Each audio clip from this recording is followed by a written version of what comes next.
In March 1965, civil rights activists marched 50 miles from Selma, Alabama, to the state capitol in Montgomery, demanding the end of Jim Crow voting restrictions that had disenfranchised millions of Black Americans across the South. We're marching today to dramatize to the nation, dramatize to the world, hundreds and thousands of Negro citizens of Alabama, but particularly here in the Black Belt area, denied the right to vote. Activists had been met with brutality from the police that had left dozens severely injured, in particular after state troopers had charged on unarmed protesters shortly after they left Selma. This event became known as Bloody Sunday. I say to you this afternoon that I would rather down the highways of Alabama than make a butchery of my conscience. Making it to Montgomery on the morning of March 25th, led by Lewis, King, and other civil rights leaders from across the country, 25,000 marchers made the final push to the Capitol. They made their way through the heart of Montgomery's Black community on the segregated West Side before arriving at the Capitol complex in downtown.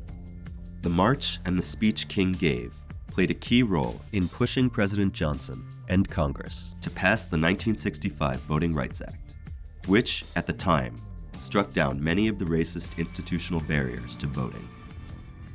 A few years later, the neighborhoods in which the march had been organized and carried out were destroyed by construction of I-65 and I-85. 1,700 households were displaced, roughly 75% of which were Black. Hundreds of businesses were demolished, as well as several churches and schools. Montgomery's highway program was led by the director of the Alabama State Highway Department, Sam Engelhardt, who was also the leader of the local chapter of the Ku Klux Klan. Displaced property owners felt that Engelhardt had chosen the route to punish them for the civil rights activism in the area. Daniel Neal, former director of the Rosa Parks Museum, says that Engelhardt essentially weaponized a public infrastructure project with the intention of destroying a civil rights incubator.